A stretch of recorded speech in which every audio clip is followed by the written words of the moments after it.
Hey guys, how's everybody doing tonight? Man, what a day. Oh god, I ended up going to a state fair today. That is no joke. State fairs are no joke, man. It's like we already got some people in the chat. That's cool. Hey, Death Still. Henry Flickinger. Rooster Rick. Timothy. Jimmy After Dark. Crab. Coco. Death Still says, you kind of got a Muppet nose. Still cute, though. Damn straight. Alright. Solomonday, that's right. Yeah, so I called this Solomon's Palace because I flipped open the Bible looking for a title. Usually I have an idea in my head of what the title is going to be. Today I had absolutely no idea. How's the audio, by the way? Is the audio working? Let me see. Yeah, there's audio. Okay. But yeah, Solomon, yeah, that came up in that most recent video that I made. The occult apologia video, all about, I didn't really get too deep into that, like, because I looked up a ton of Bible quotes. I was looking through it. I know some things offhand about the Bible as it is. You know, Solomon, son of David, which is interesting. Keep that in mind, that Solomon is David's son. I want to talk magic and shit. What's up, Spice Bear? Nice work on the recent Sam expose. I went into the Sam expose. That's funny. That's interesting. Yeah, I mean, it's a fun ride. What else are people saying? All religions come from Babylon. Well, yeah, kind of. I really, I posted this the other day on Twitter. Like, I'm based and I'm red-pilled. I'm a nationalist. I believe in God. I'm a Christian. I'm a follower of Christ. I really don't like religion or religious people that much. Like, people who are really into religion, it's usually a sign that there's some oversights going on. Some third eye oversights. But, okay. Book of Proverbs, yeah, Solomon. We'll get into it. We have a lot of content. People usually come on later, so I was like, okay, let's start at 8:30, even though I usually am in bed by like 9. Start at 8:30 and see what people want to talk about, see what's interesting to people. So let's see how this, I'm going to play a clip here. You know what, I should get my audio stuff ready. This guy, you've probably seen him already if you're on Instagram. His account's called Brand Hatton. I believe Brand Hatton. Israel is... Oh no, that will not do. I gotta turn that. Are we back? Are we up and running? Somebody in the chat, let me know. That's the first time I've ever seen OBS crash. OBS is actually like a magic bullet. Hold on, what are people saying? Back? We're back? We are so back. Is that why people say that? Because they get knocked off? Anyway. Alright. Let's see how it goes. So I've never seen OBS crash. OBS is actually really weird in that, like, it makes your computer more stable when I run it. Like, my computer crashes constantly, like it always has to restart. I don't have the energy to figure it out. So let's see if we can play this gay kid say some funny shit. Might crash again, let's see. Israel, as soon as we made the deal, they came out and they dropped a load of bombs, the likes of which I'd never seen before. The biggest load that we've seen. I'm not happy with Israel. I'm not happy with Iran either. We basically have two countries that have been fighting so long and so hard that they don't know what the fuck they're doing. Do you understand that? Okay. I don't know why I did that. I had brought it into a frame where it would like be presentable and not just fill up the whole screen.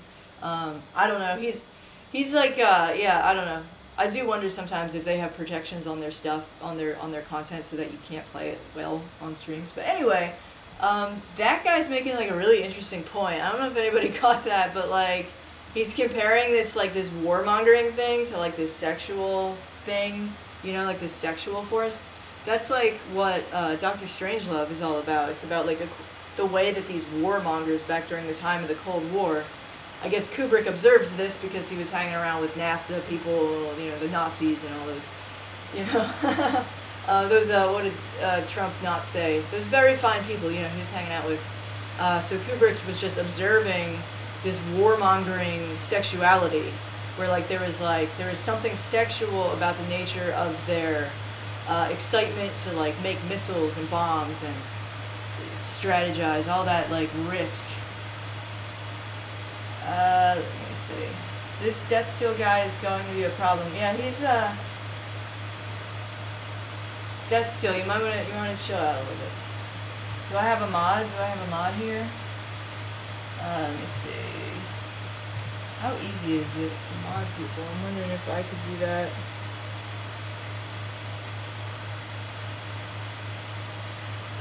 Okay. Because once Pools gets here, I'm going to add him as a mod. That's what's going to happen. Pools, one of my editors, Gangstalker, you know.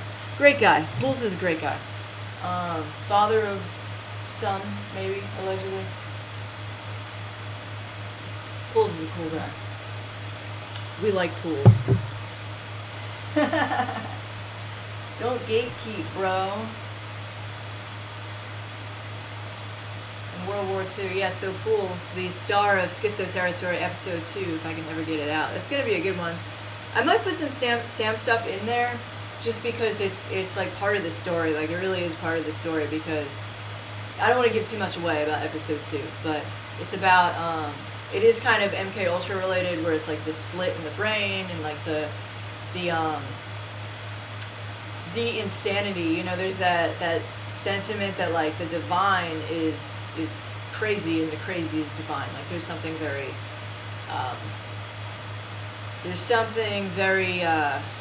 divine about lunacy, and because lunacy has a tendency to reveal, right? Crazy people, you know, they have a tendency to like reveal secrets. That's actually something that the moon is known for as well, is that the moon reveals secrets. So it's interesting how those two things are intertwined. And a lot of the time when you have very lunar people, they're often very crazy, right? So, so lunar people, if a lot of women are like this, women are very connected to the moon, but some of the crazier women I have known, they have that tendency of kind of telling on themselves. It's like they reveal their own secrets with the things that they say, and their insanity, their, what do you call that, histrionic type behavior, you know what I mean? Like the histrionic types. They're a whole nother thing, man. The histrionics. But they reveal so much in what they say when they're just talking about themselves. And you're like, oh, okay, and they don't realize that they're doing it, right? It's like, it's that very lunar quality where they can reveal things in others, but they also tell on themselves in a way. Just like the moon is like the revealer of secrets. So that's a whole symbol complex. That's what I mean when I say symbol complex. You have this symbol complex around secrecy and the moon. My friend just sent me, I don't really know anything about this, but she sent me a, the mother horse eyes thing that's on Reddit. It's like one of the creepypastas that I guess was on Reddit. And it was posted by someone whose name was Mother 9 of 9 Horse 9 eyes. Okay, so it's like Mother Horse eyes with a bunch of 9s inside of it. And that's like 3 things that relate to the moon right there. You have women, mother, right? That's the full moon, is the mother. Horses relate to the moon. The moon is described as a lover of horses in like the Orphic hymns, I think. And the number 9 is the number of the moon, according to Agrippa. And there is something very lunar about 9. I don't know if you've noticed that. I don't know. That's weird. I don't really talk about numbers. I don't get into like the numerology stuff because it's just too hard. Okay, let me see. The Devouring Mother. Yeah, exactly. Looks like I'm gonna have to look at my phone for the chat. I don't know why it's not loading. Oh, it's on Top Chat. Fucking Top Chat, man.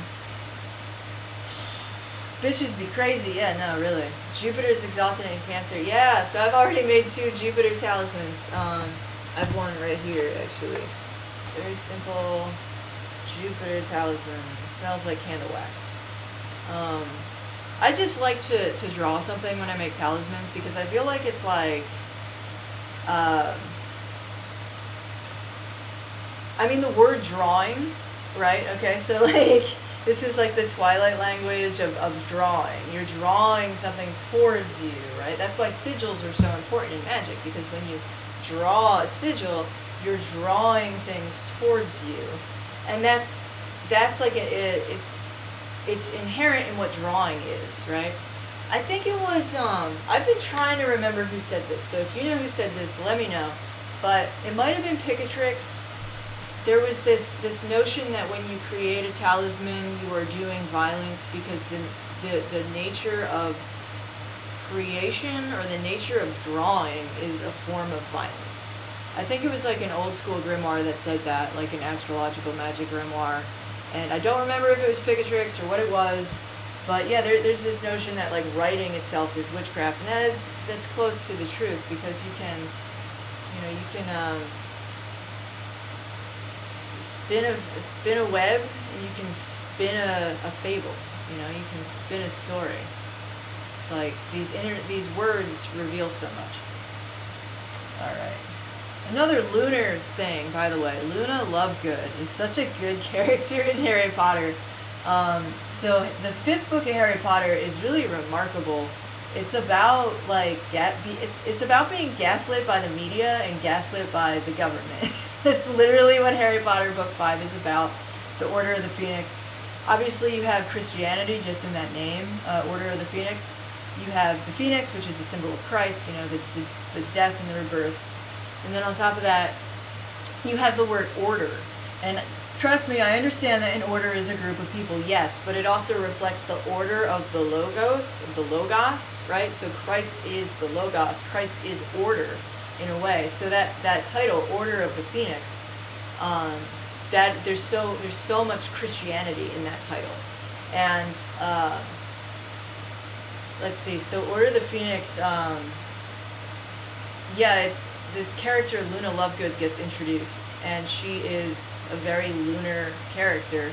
She's the first conspiracy theorist that they meet, and her father runs a magazine called The Quibbler, I think, and he's like this crazy guy, he's like a crazy hippie type dude, and like when they do find out about the sigil of the Deathly Hallows that you see on the back of like a bunch of people's car now, like the triangle with the eye and the vertical line in it. It's like the eye in the pyramid, but with a line through it. When Harry Potter and like his friends finally find out what that sigil means, it's because of Luna Lovegood's father. Okay, so like they're like. There's the Wizarding Society in Harry Potter is a mirror of the Muggle Society in many ways, and then you have the conspiracy theorist wizards and witches, which is like Luna Lovegood's family, and she's like very out there. People like make fun of her constantly because she's so weird. She's in Ravenclaw. She's like super smart, but people are like, she like believes the craziest shit, right? Like, so that's like it's very it's interesting to be like, I mean like. The base and red-pilled internet is like Luna Lovegood, though. Like Luna Lovegood is like the truther internet. That's the thing that's so beautiful about it. Is that's why it's like when J.K. Rowling says that the Harry Potter books are about racism, I'm like, no, they're not. No, they're not. All right, what do we got in the chat? Hufflepuff is base. That's funny. My cousin was just saying that she's a Hufflepuff. Hufflepuff is loyal, right? Okay, they get a lot of shit, but they're good people. Let me see. Alright, drew a horse for the first time earlier this Cancer season. Hey, Pomad! Good to see you in here. The upside down M, I'm not gonna lie, it kind of like threw me off enough that I wasn't able to say that while I was riffing. But yeah, I recognized you. Slow-mo Moonbuggy, how you doing? I wonder what the symbology of God showing his butt, aka moon, to Moses. There's a painting in the Vatican of that. What the hell? Slow-mo Moonbuggy always brings it. Like, that is such a weird... I totally believe that there's a painting of God's ass in the Vatican. Like, I totally believe that that picture is there. The Vatican is wacky. I remember hearing from someone that it's very spooky and like uncomfortable there. Almost like a Gettysburg type feel where it's like there's just all this death there. Like there's a lot of death in the Vatican. Chaos magic. To destroy is to create anew. Rules on intention seems like a psyop to me. Turn off the fan, please. Is it that bad? All I have to do is unplug the laptop. I get nervous because, yeah. Alright, we'll see if that works. Thank you for telling me to turn off the fan, Henry Flickinger. You're like on the way to be a mod. I need like responsible people. Like a full moon, Luna reveals important aspects in the series and in real life. Yes, she really does. Thestrals are introduced with Luna Lovegood too. They almost go hand in hand, which is really interesting because I've always said that like magic and death go hand in hand, and that's part of what the star Sirius is. We'll talk more about Sirius later because, like I said, we would be talking about American political witchcraft in this stream. But yeah, so when Luna Lovegood gets introduced as a character, you're also introduced to the Thestrals, which are these horses that are only seen by people who have seen someone die. So like they're like these skeletal horse things. Yeah, those books are like really good. They're really, really good. It's a weird painting. Good ass though. Okay. There's this giant snake head in the Vatican. Yeah, the Vatican named its telescope Lucifer. The Vatican totally has a telescope called Lucifer. Hi, female Charles. Yeah, I get that a lot. Female Charles Carroll. I don't really, I don't know. I don't know if I get it. I don't know if I see it. I don't think I'm that similar to Charles. Besides, we do have a lot of the same interests. My first instinct when I saw your Sam Hyde video is which video was to discredit. I don't know what you're trying to say. You gotta like, okay, being a sin is not bad. Sin means emotion. No, sin's bad. But speaking of the moon, like the Babylonian moon goddess was named Sin. Sin is actually where the Mount Sinai gets its name, from the Babylonian moon goddess Mount Sinai. So yeah. So there's some story there to the word sin, I think. There's so many lunar spirits too. The moon has like more intelligences and more spirits than the other planets, which makes sense. You're going to talk about American political witchcraft, you got to mention NASA, specifically JPL oozing with the occult. Oh yeah, the thing is that this is not a Jack Parsons stream. This is more of a, you'll see what it is. We are going to be talking about Elon Musk, who ties into SpaceX and the whole space exploration stuff. You know, all that. So, Masonic Order of Jesters, mirth is king. Yeah. All right. So I think we can just about get into the serious stuff.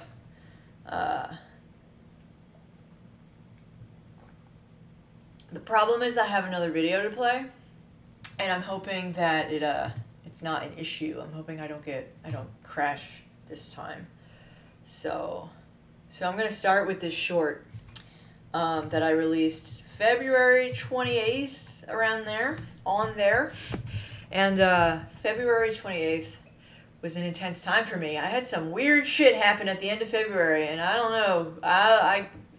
We'll get to those stories eventually, but yeah, this was a very intense winter for me. Like, yeah, very intense on the astral plane. Let me see what we got here. All right, so let's see if this plays. Yeah.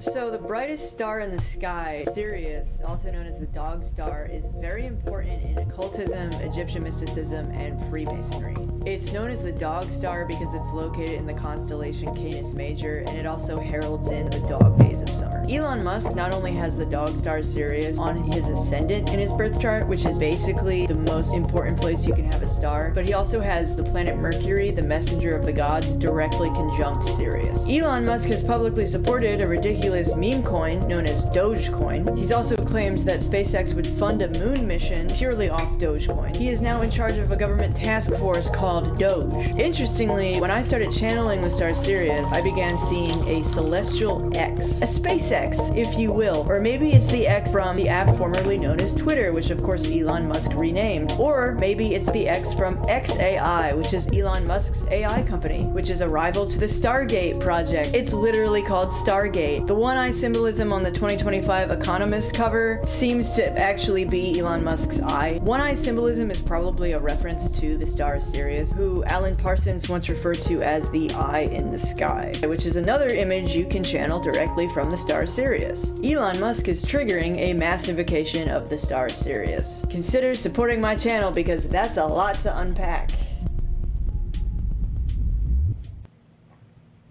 Did y'all see that? It's funny because when I first released that, I was just tracing the connection between Sirius and Elon Musk, and I wasn't really thinking too much about it, and that last line that I said, like, he's triggering a mass invocation, that was actually a realization that I had as I was making that short. I didn't start out knowing that he was triggering a mass invocation of the star Sirius, but he is, and yeah, I got some thoughts about that. So shortly after I released that short, I updated the title and the description, and I was like, hey, just so you know, star Sirius is dangerous because it can bring death into your life. So Sirius is a very powerful star. It's connected to magic and it's connected to death. Again, there's that overlap between magic and death. The liminal, because death and life make this this polarity, right? So magic is the science of the rift. It's the science of liminality in a sense. So anyway, I know a lot of this because of my personal relationship with the star Sirius, and so yeah, invoking Sirius can bring death into your life, and that got me thinking. After I released this video, I was like, wait a second, Sirius connects to death, and Elon Musk is triggering a massification of the star Sirius. Is Elon Musk invoking some kind of mass death? So let's talk about the star Sirius. Okay.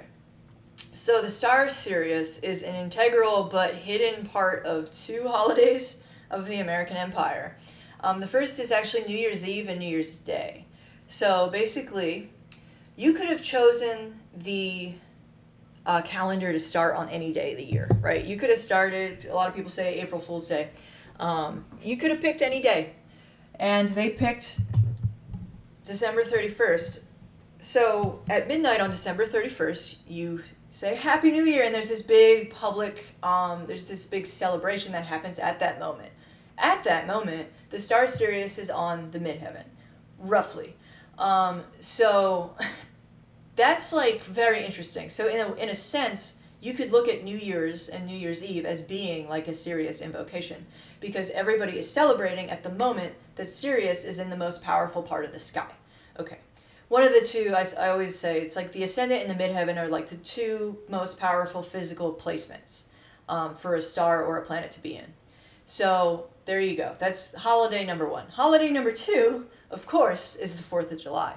So the 4th of July is essentially like Sirius Day, because the 4th of July marks the time period when Sirius is very close to conjoining the sun. So they're right on top of each other at 14 degrees of Cancer in the sky. And a lot of people will tell you that that's where the phrase "the dog days of summer" comes from, is that basically it was like, when the dog star comes, it gets so hot that people die all the time, right? So it was like a dangerous part of the summer, the dog days of summer. And basically, really when you hear occultists talk about this, you'll hear them talk about the heliacal rising of the star Sirius. Let me just explain what that means. So because Sirius conjoins the sun right around July 4th, every day after that what ends up happening is if you were to go outside, say around like 5 a.m. before the sun rises and wait for the sun to rise, you would see the star Sirius rise up the eastern horizon, and then you would see the sun. So in a sense, the star Sirius is heralding, it's the harbinger of the sun. And because the sun is pretty deadly that time of year, Sirius also has a connection to death in that sense, that it's warning people, in a sense, in the morning, hey, the sun's coming up, like, this is about to get dangerous. The other thing, of course, that was important about the heliacal rising of the star Sirius was that in ancient Egypt, the waters of the Nile River would flood right around that time. So when Sirius was preceding the sun in the sky in the morning, you would have this massive flooding of the Nile River. Okay, and that was really important for crops and growth, but it was also dangerous. So we have the 4th of July connecting to the star Sirius, and we have the flooding of the Nile, right? So the 4th of July is when the Texas flood happened. It happened that day. Okay. I think anyone who's watching this channel probably has questions about the Texas flooding. The Texas flood happened on Sirius Day. Okay. And if you notice, the media shoved that story down everybody's throats, that story of the 27 girls in the summer camp. 27 girls in the summer camp are missing. Now, the number 27 does have some occult connections, some Freemasonic connections. You have the 27 Club, the musicians who died at the age of 27, and they have their nice mural in Tel Aviv, Israel. And then you have, 27 is 3 times 3 times 3. So the Freemasons like threes, okay. And so when I was hearing that story just being shoved down my throat constantly, I'm like, okay, what is the name of this camp? Because I was like, okay, this is how Twilight language works. What's the name of the camp where these girls are missing from? Do you guys know the name of the camp? It's Camp Mystic. It's called Camp Mystic, okay? So the flooding of the Nile, just like the flooding of the Guadalupe River in Texas, it mirrors the flooding of the waters of the so-called subconscious, okay? The flooding of the Nile, the flooding of the Guadalupe River, mirrors the flooding of the mystic waters, okay? The psychotic drowns in the same waters that the mystic swims, okay? So we had Elon Musk. We had this mass invocation of the star Sirius, the star known for flooding, known for death, known for magic. And then we get the same kind of flash flooding that Sirius was associated with in Egypt on Sirius Day, okay, July 4th. And also you had, in addition to that, you had Elon Musk signaling like World War III coming, and I don't know what role Elon Musk is really playing. I don't know what their script is. I obviously I know that it's not what they're telling us. But yeah, that's some thoughts for you. So what do you think? Was Elon Musk invoking mass death? Was he invoking, I don't know. What do you guys think? Because I don't know if you've endured some flash flooding, but there's been some crazy flash flooding in my area. It's getting kind of intense. Let me let me check the chat here. All right. I don't think Spice Bear looking for a husband. Yeah, I am actually. I'm against the New World Order because of the rebels in Star Wars. I'm a rebel. Good for you, I guess. Star Wars is terrible. I really don't like Star Wars. Let's see. Live chats are ridiculous. Hard to respond. Yeah, they can be. USA is Old Egypt, which is the Promised Land. Okay, yeah. Yeah, it was a Christian girls' camp called Mystic. There we go. Thank you, TSUA. Okay, I don't believe I'm acquainted with you, TSUA. There were some kids with connections at that camp too. Yeah, obviously, the news tells me one thing. I'm gonna wonder. Because what the news is really about, it's about speaking to the subconscious of the normies, right? That's why they're so obsessed with the moon, If you noticed in that in the Sirius video that I just played, I was talking about Elon Musk funding a moon mission with Dogecoin, okay? Like, because they understand the moon as the collective subconscious. Effectively, that's what the moon is. So, yeah, there's that preoccupation with the moon. Was the Nile fake? I think a Discord chat that's broadcast live with only non-moronic, non-faggy, non-heeb individuals would be interesting.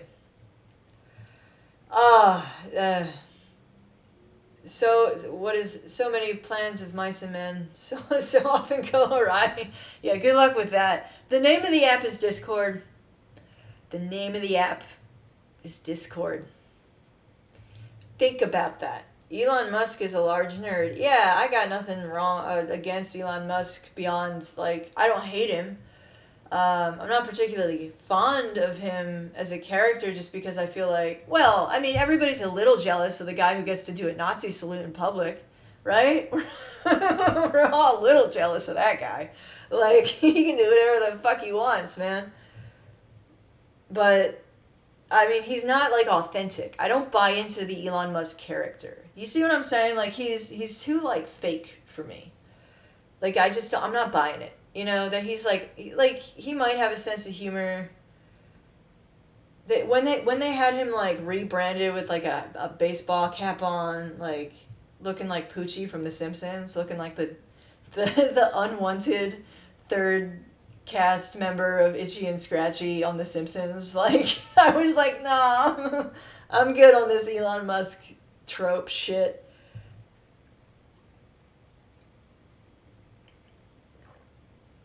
Elon's in the dark spirituality. Well, he has Sirius at an interesting place. He has a Mercury conjunction with Sirius.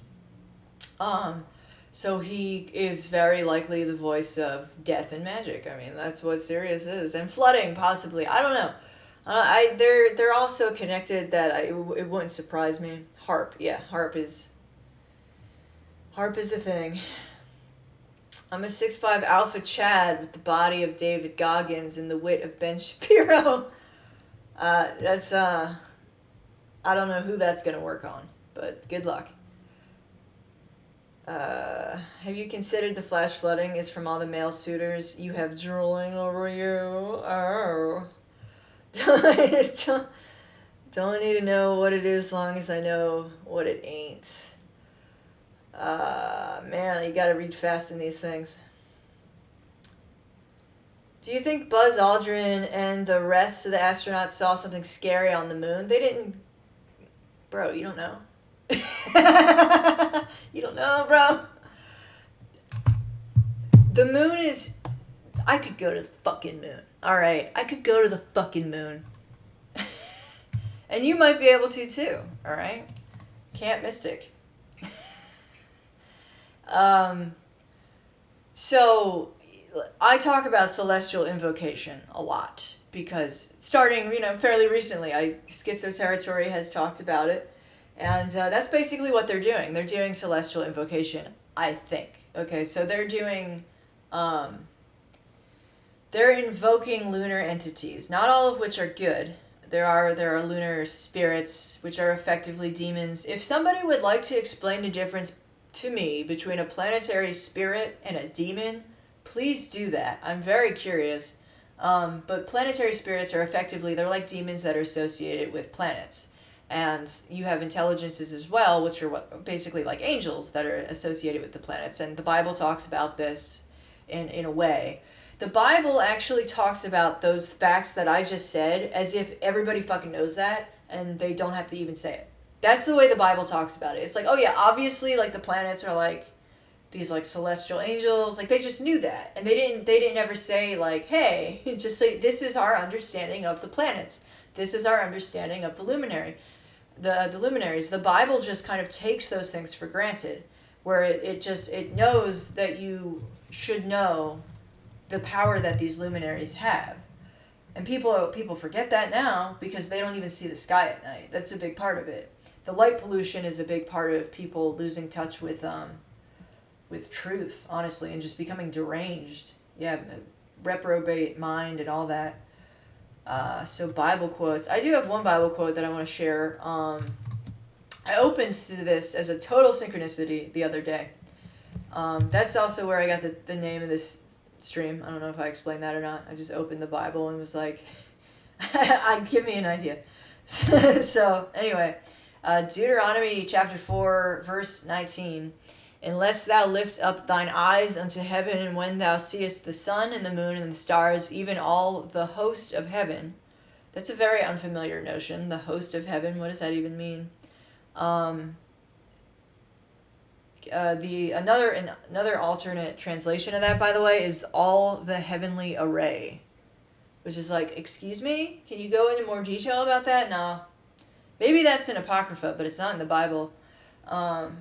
Anyway, says, when thou seest the sun, the moon, the stars, all the host of heaven, shouldest be driven to worship them and serve them, which the Lord thy God hath divided unto all nations, unto the whole heaven. So it's telling the reader not to do that. It's saying, don't worship the luminaries.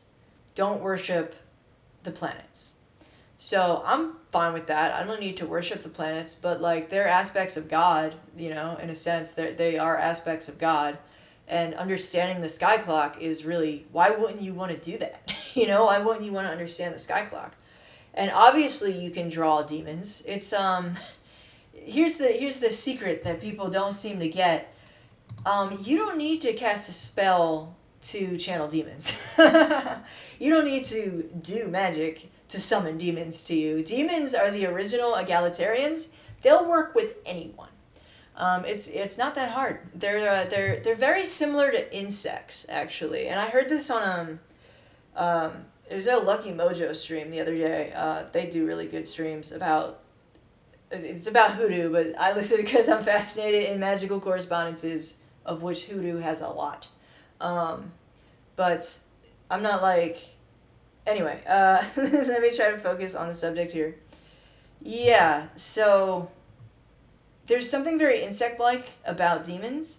That's also in Lord of the Flies. They mention that. Lord of the Flies is as Beelzebub, right? Like there's this aspect of demons that is basically like the lowest vibration of what a human is. You know what I mean? It's like that base, depraved vibration of like animalistic humans. So that's why you have Beelzebub, the Lord of the Flies.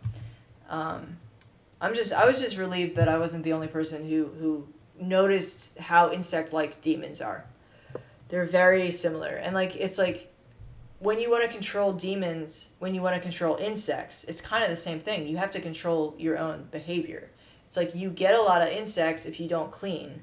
You get a lot of insects if something is out of balance in your environment. You get a lot of insects. It's this like the permaculture approach to the entire world. Spirituality is a lot like that. It's like if you don't have, I hate to call it spiritual hygiene because that's the most clinical phrase ever, but if you don't have good spiritual hygiene, if you're like a pig, you'll attract demons the same way that a dirty house would attract insects, right? And rodents. And the devil's referred to as the Lord of the Flies. Yeah, a lot of people will say that the Lord of the Flies is specifically Beelzebub, the demon Beelzebub. And if you read the book The Lord of the Flies, it's about that. It's about a group of boys descending into like I don't know, like a demonic madness. It's been a while since I read it. They're like worms, leeches. Yeah, they really are. Cleanliness is godliness. Yes, that's right. Billy Corgan taught me that. Tell me how to control. Peter Ruckman also likened demons, devils to flies. That's interesting. I've never heard of him. Lord of the Flies is a name given to, I think, Moloch due to the animal sacrifices leading to a large amount of flies. Could be. Yeah, it does have this overtone of being connected to animal sacrifice. Wormwood. I like to burn wormwood. It's very psychedelic to burn. It's in Artemisia, so it's related to mugwort. Mugwort is very psychedelic. So if you ever drink wormwood, man, that stuff is very bitter. I can drink mugwort. Mugwort's bitter as hell. Most people would not go near mugwort, but wormwood, very difficult to drink. Very, very bitter. Let me see, what else do we have? I have visions of mantids controlling a whole mass of humans. Interesting. Mantids, that seems like a, like, what is a mantid? Let me just... Are you talking about, like, mantises? Because I have some racist shit I want to say, but I want to make sure I'm right before I say it. Hold on one second. Yeah, the mantid, like the insect, mantises, yes. Commonly known as a praying mantis. Yeah, okay, yeah, so there's, like, it sounds like a demonic Asian. Like, I feel like a lot of demonic Asians have, like, a mantis-like quality to them. Demonic white guys. What are demonic white guys like? Like, non-Jewish white. It depends on the race. I mean, like, because it's, like, a demonic Italian is different than, like, a demonic Irish person. And then you have the demonic homosexual, which is, like, its own thing. And so do my dogs. Deadwood. Do you think celibacy has a great effect on people who practice the occult? Yes, I do. I do think that. I think that a lot of people who practice the occult are incels anyway. And I think that back in the day, they were like, we're not incels, we're celibate. And I'm like, yeah, I'm fucking celibate, man. I'm not a volcel, incel, hybrid. I'm celibate. There you go. I know a lot of the, just don't get weird with it, okay? Because I feel like a lot of I don't even want to say this because it's like kind of gross, but like the semen retention guys, some of them are like real weird with it, and I'm like, ugh. It's almost like you're using that as your sexuality now, like it's this weird upside down crazy person thing. Importance of animals in sleep paralysis. My sleep paralysis, I've had a lot of animals actually, yeah. I don't necessarily see them, but I feel them, and I usually come away with an opinion of what kind of animal it is. So it'll either be like a big black dog. I have this like a, yeah, okay. It'll be like a big, not even a black dog, but some kind of dog. Or it'll be like a cat, like a cat. I don't think they're like evil familiars. A lot of people say sleep paralysis is all demons. I do not believe that. I had a very good, very uplifting, very important sleep paralysis experience that I'm just gonna do a schizo territory episode about that sleep paralysis incident. If people are interested in it. You are bong water. Oh God, bong water. I can't smoke it. It's I dry herb vapes are where I'm at. She don't even know about the mantids. No, I don't. At Coven.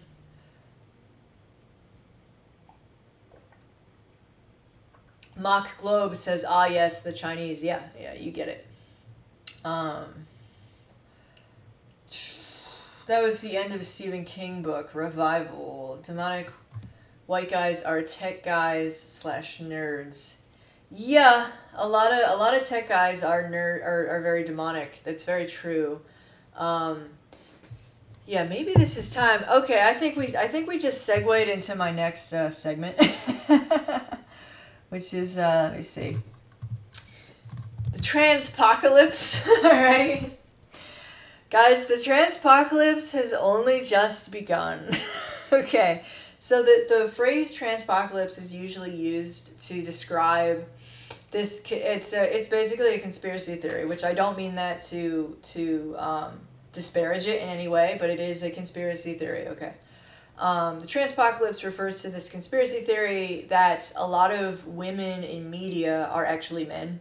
So basically, they're traumatized men who have chosen to castrate themselves or whatever it is, and then appear publicly, like convince the public that they are in fact women. So there's this whole psychological dimension to the transpocalypse.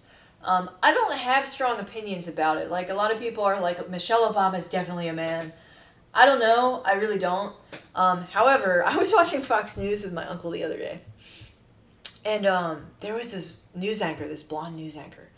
And I was like, that's a dude. My uncle was like, no, it's not. I was like, that's a fucking dude. He was like, she's been on Fox for a long time. I was like, well, she's had a dick for longer. Like, dude, I never say stuff like that either. Like, I never say, like, that woman's a dude. Like, I very rarely, I basically never, but I was just like, that's a fucking dude. This one news anchor on Fox, I don't know, get at me if you know who it is, but, I just, I couldn't help but notice recently, like, does anyone else know all these dudes who were, like, total assholes in high school? And now they're pushing 40 and trans? Dude. Yo, I'm seeing it a lot. Okay.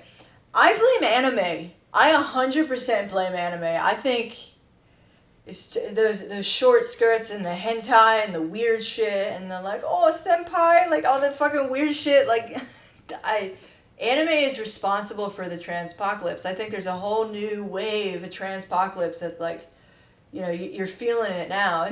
Dude, if it didn't signify the death knell of a nation, I think I would think it was even funnier, you know what I mean?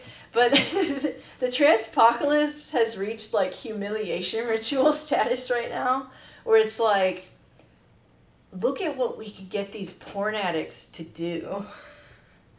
Look at what we can get your porn addicted son to delude himself into thinking. Don't get me started on the autogynephiliacs, okay? Don't get me started. But it's just, I like some of the troons as individuals, alright? I like some of the trannies. There's trannies and then there's troons, okay?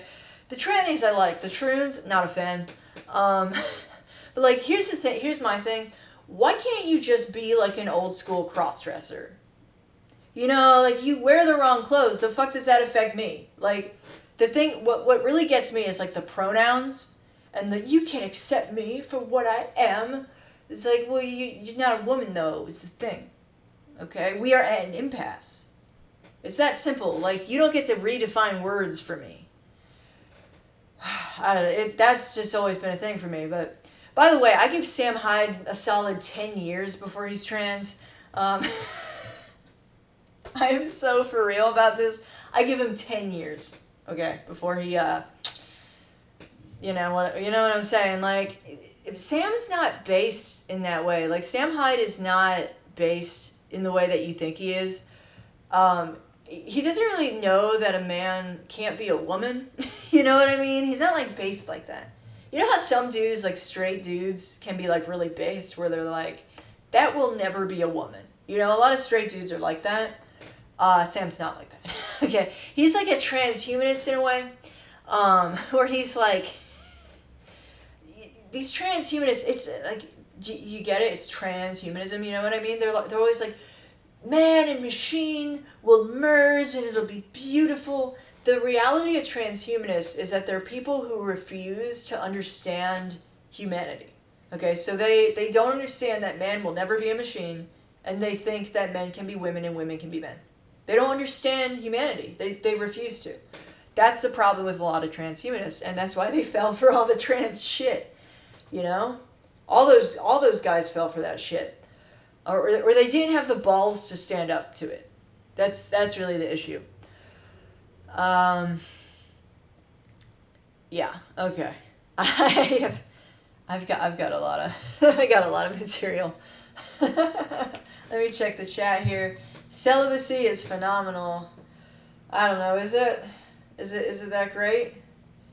Sexual cannibalism? What the fuck was I just... Oh, mantises and sexual cannibalism. Is that a thing in Asian culture? Are they, like, sexually cannibalistic? I don't know. I haven't seen that in Asian culture, really. And I do know a fair bit about, like, certain aspects of Chinese culture. Pools, are you here? Pools? Sam Hyde is a theater kid in disguise. He's very gay. Yeah, he is. I actually had a dream about Sam once that was very, like, it seemed very, like it came from outside of me. I don't know. But it was him in, like, a musical class. It was him in, like, a music class. And I'm not going to explain it. It's too weird. I don't want people to think that I have, like, this emotional connection to Sam. For me, here's the thing, okay? I put a lot of effort into my videos, and my videos don't get seen. And that's really annoying. It's just annoying, and it's like kind of unfair. And because it is a little unfair. And if I post about Sam, people listen. And I have some very interesting things to say about Sam. And he has had a tremendous impact on the culture that I find myself in right now. So he's worth talking about. He really is. So because of that, I have this loophole where I do feel like I'm okay to talk about him, even though I had this crazy experience with him. By the way, if you appreciate what I do, buymeacoffee.com/spicebear. That's just like a $5 donation. If you want to teach me, important things to know in life, that would probably help too. But, what do you think of Charles Carroll? I like Charles, okay? I like Charles. Why do people keep asking me this? Charles is great. His glasses are horrible. He wore those, like, brick glasses. No. Y'all know how I feel about glasses, okay? I came out with that short where I'm like, dude, like, the bigger the glasses, I'm telling you this, the bigger the glasses, the more they have to hide, okay? A lot of people use glasses as a way to hide, and like Sam Hyde's glasses, that round glasses thing. Round glasses is kind of a separate topic than like large glasses. They are kind of separate, but there's something about both of them that they have like a large psychological impact on people. And this trend of using like these really big glasses, I think that's a way for people to hide. Because like just like the mask, right? Similar to what the mask was, what the mask represented. It was like this I don't want to get into the mask. I get upset when we bring up the mask. I really do. Let's keep it kino, okay? Let's keep it kind of chill. Amazing sex with some great breathing. Coming on strong there, Jax. Trans people don't exist. Me thinks Sam is more of a liberal than a right-winger. Sam doesn't really have beliefs. Liberal is essentially the lack of belief, to be honest. That's what the left is. Because the thing about the right and the left, they are two wings of the same gay bird. That's true. But the right is right, and the left is left. The left is evacuated, right? And that's one of the reasons that abortion is the sacrament of the left, because when a woman loses a child, part of the woman dies. And that's just inevitable. And that's why abortion is the sacrament, right? Because they're essentially killing women while they're still alive. That's something that I believe. I really do believe that about abortion. And yeah, that's a whole topic. So someone who is firmly planted into the soil enough to say, no, like you shouldn't kill your own kid, that's right. Okay, that's what you call right. And I don't mean that to shame people who have had abortions, because I think a lot of people who have had abortions have been tricked into getting them. But by a very cruel and sick system that encourages child sacrifice. So I don't blame people who have had abortions. I just want them to know that it's not a good thing to do and it's not good for women. But anyway, the left, yeah, you get a lot of women who are partially evacuated because of the abortions that they've had, because they see, and because of just all the trauma in general. The left is evacuated. Like there is a big, and that's why Sam Hyde is kind of a lefty, because he is fairly evacuated as an individual. Yeah. So there you go. My beloved queen, there you go. That's a way to address me. Are a specific psychic entity. You will read this in 30 minutes. I don't know about that. I thought that was new. Charles Carroll I could have some good conversations with Charles Carroll for sure. I know that me and him are on a very similar wavelength. He sees a lot of the stuff that I see. And that was one of the things that I was actually really happy to see about Charles Carroll, was that he's like, he is more based than Sam in an intellectual way. Like, he has more based interests than Sam does. Sam's more interested in, like, I want to study occultism because I'm obsessed with my butthole or whatever. Charles Carroll, like, oh, I'm sorry, did I just say some true shit? Charles Carroll is more like genuinely sees things, I think, and like more in touch with like the mystic waters in a way. Wasn't it confirmed he was getting his skull caved in? I don't know. What are you talking about? What is your stance on women who refuse to keep the children when it's against the man's wishes? But when you also say that bringing a child into this world is just creating another slave? Wouldn't you also say that bringing a child into this world is just creating another slave? What's wrong with being a slave? You're a slave right now, most likely. Slavery never went anywhere. Okay, slavery never went anywhere. You're still a slave. Okay, like, let's just clear that up. And to be honest, black slaves had better lives than the blacks that are alive today living in these fucking ghettos, living in these suffocating concentration camps. That's what a fucking ghetto is. A ghetto is a type of concentration camp. They're not different, okay? Like, that's the thing. And, like, I'm not saying, it's not the, they're being fucked with, okay? Like, the blacks in this country have been so fucked with. Of course, it's like some of them have trouble with claiming their own agency and being like, I'm not going to be a victim. I'm not going to be a fucking, disgusting fucking person. We can talk about the hard R's. They exist. They're out there. But, like, dude, like, I don't even know how I got on this subject. But I loved... okay, so yeah, when women refuse to keep the child... You see that a lot in the black community. Where blacks are blaming female black women for getting abortions. And here's the thing about that. I hate abortion. However, I also see how a manipulative black man could use that against a black woman to be like, it's just really fucked up, because it's like, I don't really want to judge that situation because I don't know that situation. I've never been a black woman who's been in a fucked up relationship with a fucked up black guy, gets pregnant, kills the kid, and then the black guy who's super fucked up and has no right to tell you anything about anything is like, you're bad because you had an abortion. I see that that's a hypocrisy there, okay? So, like, that's my thought on that, is that, like, men have to take some of the responsibility for the abortion. There you go. That's my stance. Men should take responsibility for the abortion too, because it's like, okay, well, you knocked up a chick who felt like she had no recourse, like that will wear on your soul. So, okay, that's how I feel about it. And yeah, I just know, I happen to know that the two groups of people who get the most abortions are Jewish women and black women. Okay, white women don't get abortions at the rates of those two groups. They just don't. And that's a lot of that's because of trauma, but we don't have to get into that. If you love him so much, I don't know what you're talking about. Oh, Charles? We are redheads. We are black. Yeah. Interdependent relationship. She's just a mentally ill white woman. I don't know who you're talking about. I live in a charity organization. I've been provided a 6x8 box. My community keeps trying to kill me when I work. It really fucking sucks ass trying to save up money to leave somewhere where I can work, says Scott Burton. Death still. If men take responsibility for the abortion, should they get a part of the decision? Here's the thing. The absolute state of men is why there's so much abortion.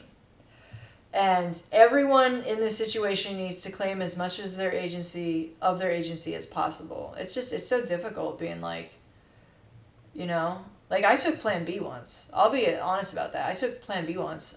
So in a sense, I might have had an abortion. It's not good for you. It's not good for you to live like that, because you shouldn't be having sex with people if you want to kill their kid. Okay? That's really what it comes down to. If you have sex with someone and you're like, I would kill this guy's kid, don't have sex with that person. I'm not trying to be a dick, but that's some sound advice. No abortion, keep the kids. Well, don't put yourself in that situation. I mean, prevention, don't underestimate prevention either. But no, I think abortion's bad. It's an inverted sacrament. You can have my second black card. I was born with two. Okay. They suddenly care about the kid when it's dead. Exactly. They suddenly care about the kid when it's dead. That's a good way to say it. M80 Ball. Thank you, M80 Ball. We was going to be father and son and shit. Yeah, exactly. We was going to be kings. It's like, no, you were going to be... I pray for you deadbeat daddies, because when them kids get grown, you're old, you're getting shitted on. It's all scientific, mystic, the earth and the stars. Don't hesitate to say you heard it from Nas. Honestly, I ain't gonna get mad at abortion. I don't like it. It's bad. But I don't blame the women at the same time. I don't like have this hatred for these women. I see that they've been put into a really bad situation. It's literal child murder. Yes. Hi, you boy. Nice to meet you. Plan B is bad. Yeah, Plan B is terrible for you. It's bad for, it's spiritually bad. Okay, that's why it's like, yeah, like we were saying earlier about chastity, whatever you call it, whatever the buzzword is now. I know a lot of people, it's semen retention. They're like, hey, I'm really spiritual now. I do semen retention. You're like, back up, buddy. You're talking about your semen retention. Bro, okay. It's Jacobian. What does that mean? Sounds like Jacob. Circumcision. Hi, Miles. Is it just a method to cause early trauma in infants to create people who can be easily manipulated later on? Yeah, I think that's what circumcision is, to be honest. I just had my balls removed by the state. Okay. Root, RT. Hey, Larry Rapshaw. Casual racism. Yeah, okay. Two brains, that's how Jacob's head was so big. Interesting. Is Jacob Jacob? Is Jacob Jacob? Please someone tell me that in a way that's straightforward in the chat. Is Jacob is spelled wrong? Okay, yeah, the biblical Jacob is very interesting. Very interesting. I never heard that he had two brains. Is that a real thing? Did he really have two brains? The base crowd is really hung up on some stale-ass memes. I mean, memes serve their purpose, right? Memes are for communication. They're for communication. Abortion is Jacob's plan to remove black traits from the gene pool. That's interesting. Yeah, blacks have a real fucked up relationship with Jews in this country. Not all of them. I'm sure there's some cool Jews with some cool black friends and they're getting along and they're, listening to Drake or whatever the fuck they do. I don't know. I don't trust Drake at all. I get that he's like a sorcerer. Drake is a sorcerer. But like, I don't trust that guy. I wonder why. Okay. I was doing Mr. Nice Guy. That's fucking... That's sick, but that's funny.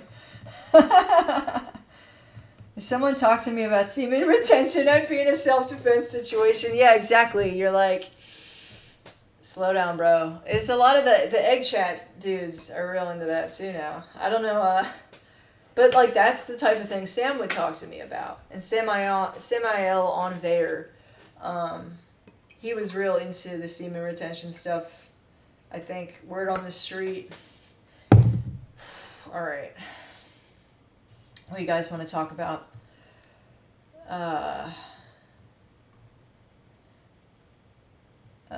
Blacks are tools. Whites don't have a much better relationship. Blacks are pretending to be Jews now. Yeah. Well, that's interesting. Jews, blacks, planet Saturn. Okay, the Saturn video is going to be all about that. There's actually there's like a Saturnian thing with like the relationship of blacks and Jews in this country, and it's reflected in the fashion that they use. They purposefully use like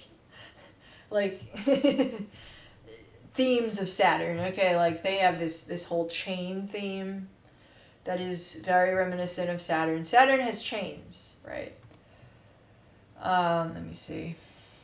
Drake's a creepy name, ties to the moons. Waterfowl ties to the moon, just like Swan in Phantom of the Paradise. Swan in Phantom of the Paradise played this record producer who would steal musicians' music, and he would steal it, and then he would put his own spin on it in a way to make it as like garbage pop as possible. And the garbage pop that he was producing sounded a lot like the Beach Boys, which is interesting.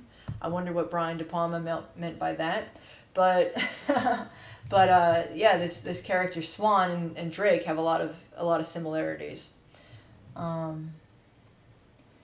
Yeah, Drake is there's a lot you can say about Drake. He's like a sorcerer. He knows what he's doing.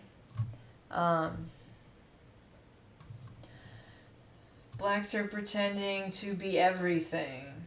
I feel for them light skins. They have, I don't even know what the fuck that's like. That must be weird as hell. Because on one hand, you get to be black, but on the other hand, you get to be white. And no one wants you, apparently.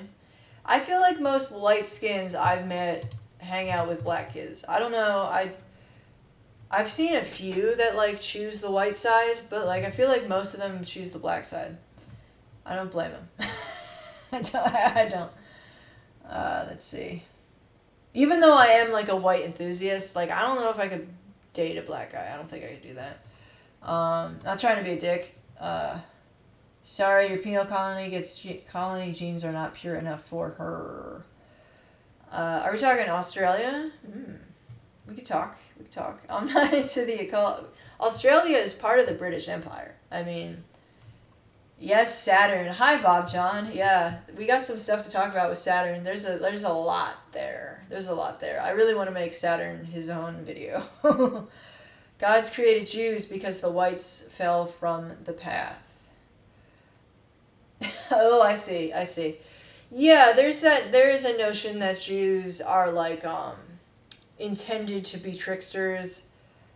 Nah, I don't really buy that. I think that it's just like every race has its evil, and there are good Jews, but there are also evil Jews, and the evil Jews that have that like trickster quality to them for sure. Yes, Saturn, the fresher the better. Jews are ruled by Saturn. Jews are very Saturnian. What do you think about 666 numerology, relation to Saturn and the carbon atomic structure?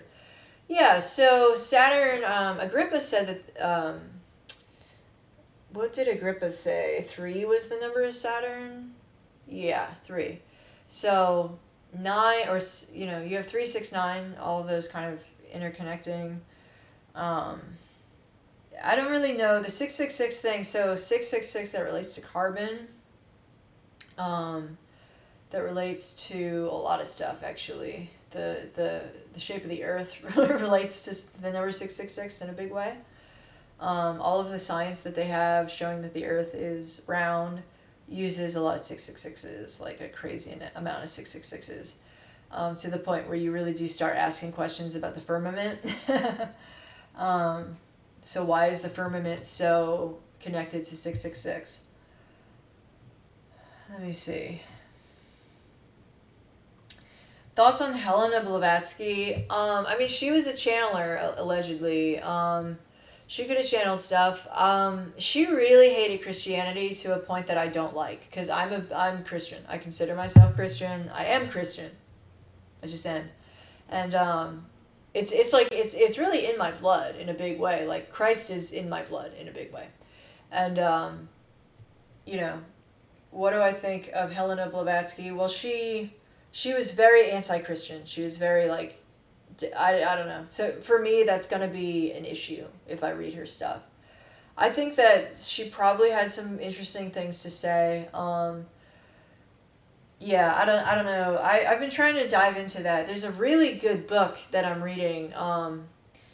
Suster, he wrote a bunch about Hitler and the occult. You can find one of those books on Google, on Archive. It's Hitler, I think it's a Hitler Occult Messiah is the one that you can find, I think. And that talks a lot about the Helena Blavatsky and like the current of magic and like the understanding of magic around so basically when Hitler was practicing his occultism, which he probably was, just the foundation he was building on. So there were all of these like Aryan German writers about like the special Aryan blood, and that was kind of there were overlaps between that material and like the occult material at that time. And the Theosophic Society was just one of these groups. You had like the Theosophical Society, you had the Golden Dawn a little bit afterwards, I believe. And then like I'm not too big on that stuff because I do find a lot of that occultism very, very boring. Where it's like, because I know that they're wrong about a lot. That's the thing, is that I really do believe that they're like wrong about a lot of the shit that they say. And I think that they're just making shit up, and I don't really trust them. And that's why I don't really read a lot of that, because for me, I need to trust you. So I need to be picking up what you're laying down. You know what I mean? So I haven't really been into that, into Helena Blavatsky, Theosophy. There is some interesting stuff in that Suster book, though. There's a lot of interesting writing. A lot of it is fiction, but it's fiction that overlaps with reality in a really mysterious way. A lot of strange fiction, strange mystical fiction from the time period that Hitler would have been developing his thoughts, and that's right around let's see, that would have been like 60 years after Blavatsky, I think. I think she was like 1880s. She was big. Saturn invented homosexuality. That's interesting, J.C. Miller.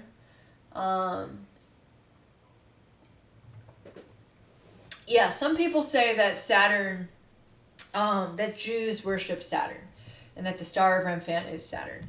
And yeah, that could very well be true. I have a lot of material on that. I kind of want to save some of my Saturn material, because this video I'm going to come out with is very interesting, and I want it to all be presented in the same place. But yeah, so Saturn is it's almost too deep to go into that. Aryans are the true Adamic race. Yes, so that is one of the claims that a lot of those guys made back in the day, is that Aryans are the true Jews, the true Hebrews from the Bible. I don't give a single fuck about any of that shit. I really don't. I think a lot of that is like gay prophecy stuff, where it's like, my ethnic group needs to be the specialist boys. We need to be the people who are, who God talked to. And it's like, yeah, the Jews are great and everything, they had like a lot of they had a lot of hits, back in the day, whoever the Jews were. But like at the same time, a lot of that shit was tribal. A lot of it was tribal. We can get into like the Bible quotes. I have a lot of Bible quotes here. Thou shalt not suffer a witch to live. I mean, that is fucking badass. Who doesn't want to fucking say that? I want to burn a witch while I say that. Thou shalt not suffer a witch to live. That's Exodus 22:18.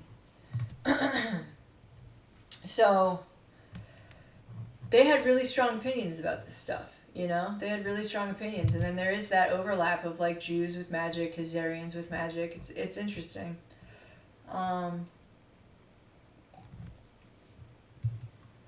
We got civility in the chat. Where's civility? I'm just far behind. Yeah, I'm pretty far behind. Maybe I should skip ahead a little bit. Damn. We got some people here.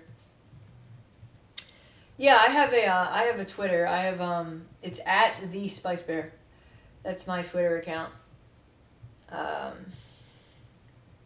The magic you're doing comes from Babylon. Other shit in practicing that is sketchy. Okay, here's the thing though, is that like, what do you mean it comes from Babylon? And like, what is the moral valence on that? Like, why do I have to, like, because there's a lot that comes from Babylon. There's stuff that comes from Egypt. And yeah, like, Babylon means a lot of different things though.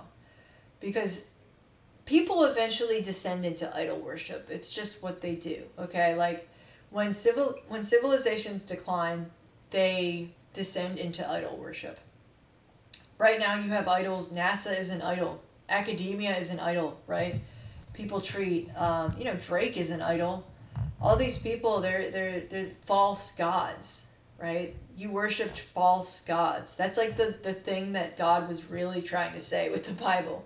So really ask yourself, what is worship and what is a false god? And avoid doing that. To me, that's the biggest takeaway from the Bible. There's a lot of, it's a lot going on. The Ashkenazi are the Khazarians. Yeah, I think they are. I think they probably are. I'm not like a deep historical researcher because there's just so much bullshit. But Cain was not in the lineage of Adam, says J.C. Miller. That's very interesting.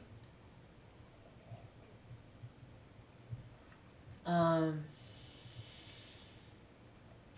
yeah, Aristotle and Plato both wrote about homosexuality as a vice. That's correct. Yeah.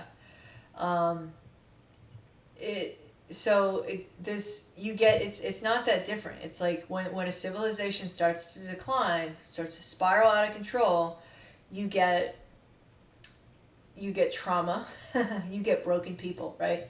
And you get misused flesh, right? That's kind of what the Bible is pointing towards, is that like God has given you your flesh, your body, and you are misusing it. That's what that's Babylon's sin. Okay. Um,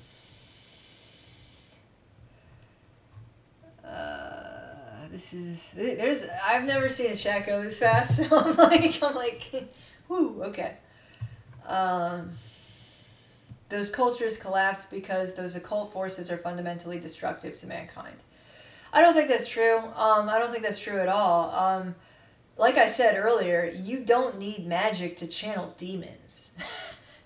People do it all the time, okay? You don't need to be casting a magic spell to channel demons. And that's one of the reasons that I know so many of these people who, these Christians who claim that they, quote unquote Christians, followers of Christ, okay, who claim that they used to be part of the occult and then they experienced demons and then they found Jesus and praised the Lord. You know, I know that a lot of those people are full of shit because I know what the spirits are. I know about the luminaries and they're not all evil. They're angels. You know, there are angels in the Bible, and don't get me wrong. Not everybody who claims they're talking to angels is talking to angels, obviously, but this idea that it's all just demonic. I mean, if God didn't, if every spirit was evil, God would never have made plants, because every plant has a spirit. There's like a spirit of cannabis. There's a spirit of mugwort. There's a spirit of like mint. Like there's spirits attached to these things. Okay, if God thought that spirits were evil, he wouldn't have made plants. Like, for real though, this is how this works. Like, you know, ask the Asians, they get it. But anyway, yeah, it's dude, I lost my train of thought a little bit. Hitler was raised Catholic. Interesting. Well, the laws of nature are the laws of God, so God is nature. God is the natural order. Okay, yeah. So the occult forces were what destroyed those. No, I don't believe that for a second. Demons destroyed those cultures. People not taking accountability for their actions destroyed those cultures. Yeah, so you have these Christians that claim that they used to be involved in the occult and now they're healed, and it's like a lot of them are just full of shit. It's like a lot of them clearly have demons too. It's very weird. Like, if you listen to those stories, enough of those stories, you start to identify what their demons are. People can't. The thing is that the normies can't handle the occult, and that's why they try to keep it hidden, because a lot of normies have a lot of trouble with this information. And it's not like they can use it though, because you kind of have to have a feel for it before you can really use it to your advantage.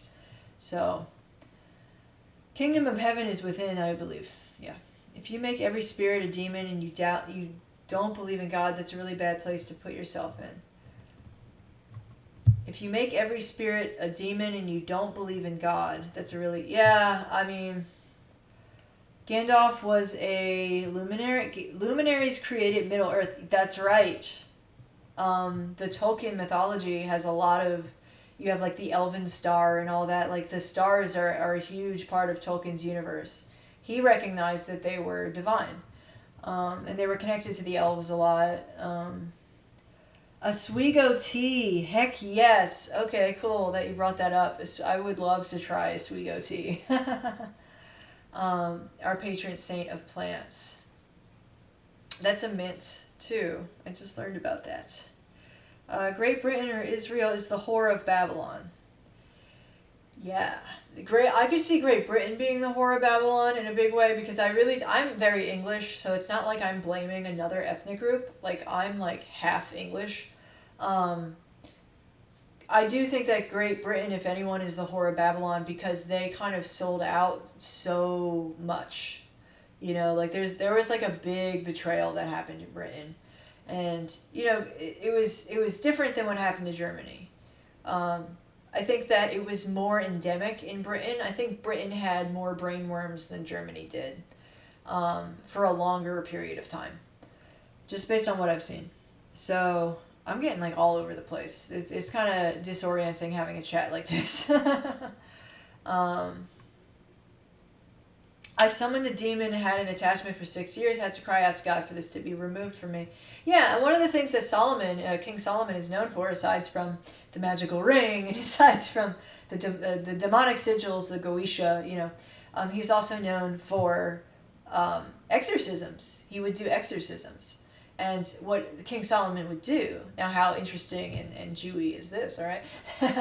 King Solomon would put demons under contract, and he would use the seal of Solomon, his ring, as like a seal, like a seal that you dip in wax, is like the idea behind that. So that's very interesting symbol complex to fathom. This whole thing with Solomon controlling demons, exorcising demons, and also just being like this holy wise man who was not perfect. He was not a god. Um, Hitler was probably Jewish. Yeah, I'm sure he was. Hitler was not like a great guy. I'm not like I know what he was. He was probably a British agent. I think he was a British agent. But I haven't done the full deep dive on that, nor do I plan to. World War II was a psychosocial. Oh no! Oh no! You were saying exactly what I wanted to read, and I lost it. America's the daughter of Babylon. The whore of Babylon is Jerusalem. They crucified Christ and the prophets that were sent to them. A third will be saved. I don't know about all that.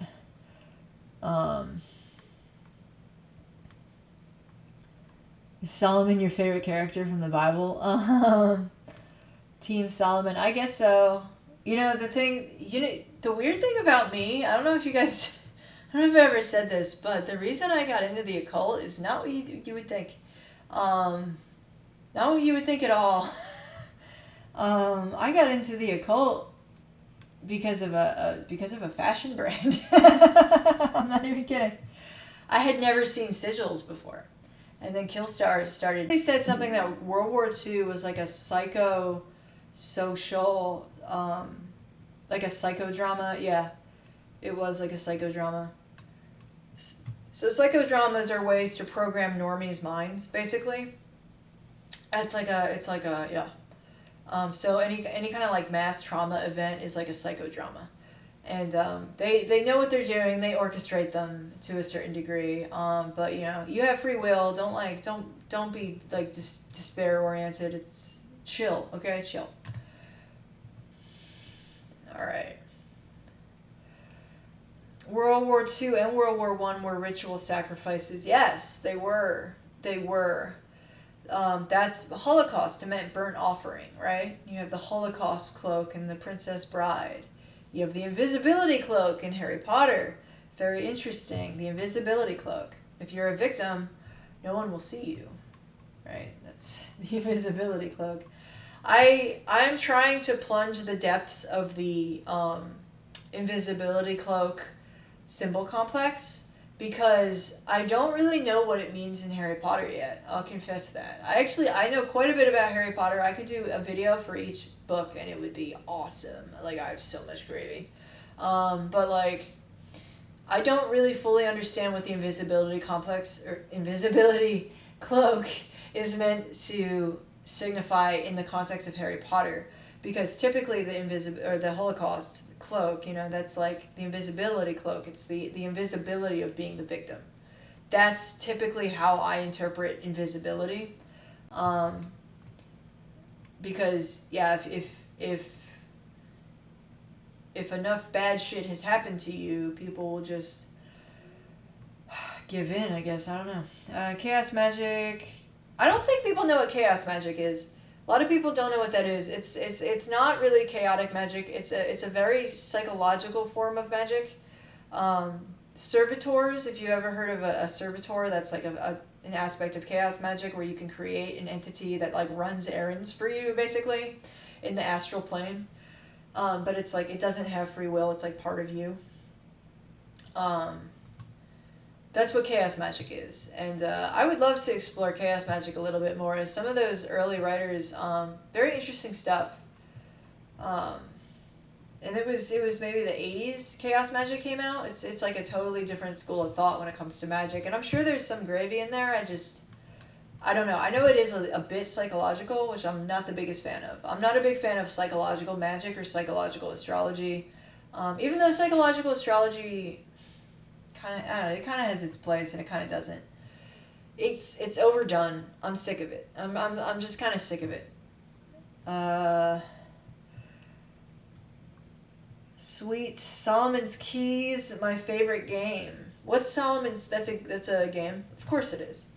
The gamers know a lot about the occult, I've noticed, because games are so well programmed with occult symbolism. You know, there's a lot of really impressive, lunar programming in video games, where you're interfacing with the subconscious of the user, of the player. Whew, all right. I've been going for a little while now. 10:09, so that's like, started like 8:39, somewhere around there, 8:40. I didn't know you were an occultist. You didn't have a fast response when no fap told you a hermetic saint was a troon. What? Okay. I want to fit as much real-life information inside of the science fiction before doing sci-fi magic to make it more entertaining. Okay. Sorry you're simping so hard over nothing. Yes, do a video on each book. It says, what's news? Thank you. Okay, cool. Yeah, I would love to do a video on each Harry Potter book. I have to reread the whole series. I have to, because there's so much in the end that I totally forget. I don't remember the 7th book that well. There's a lot about the 7th book that's not totally clear to me yet. So what I don't understand, and I do give credit to people, like if you tell me something, I will be like, this is the person who told me this.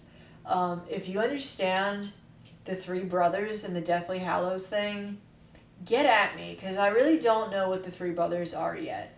I've had the thought that they're the 3 Abrahamic religions, but I don't know that that's true. So if you have an idea of why there's these 3 brothers, in the 7th Harry Potter book, it's like this this old fairy tale in the wizarding world was about these 3 brothers who each found a way to cheat death. And that's where the Deathly Hallows symbol comes from, the eye in the pyramid with the line through it.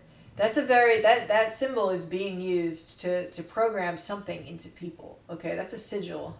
That's a mass, very popular sigil. You see it on the back of people's cars. People have tattoos of it. T-shirts. I gotta plug this in. Shit.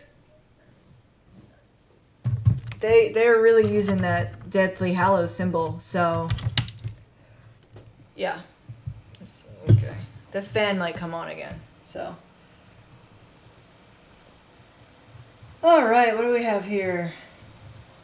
I might have to hop off at some point. She's a witch, y'all. Be careful what you give her and how you direct your energy. I don't fuck with people too much in the astral plane, okay? When I say too much, I mean like I haven't done anything to another person, really. I like making talismans. It's good. I like making talismans. Maybe this is what Top Chat's for. Will I ever do StreamYard panels? Maybe. I don't know. If I find cool people to do it with. Discord's simply human nature when conventions are removed. So this fan is so freaking loud. out. I'm gonna have to move the laptop back.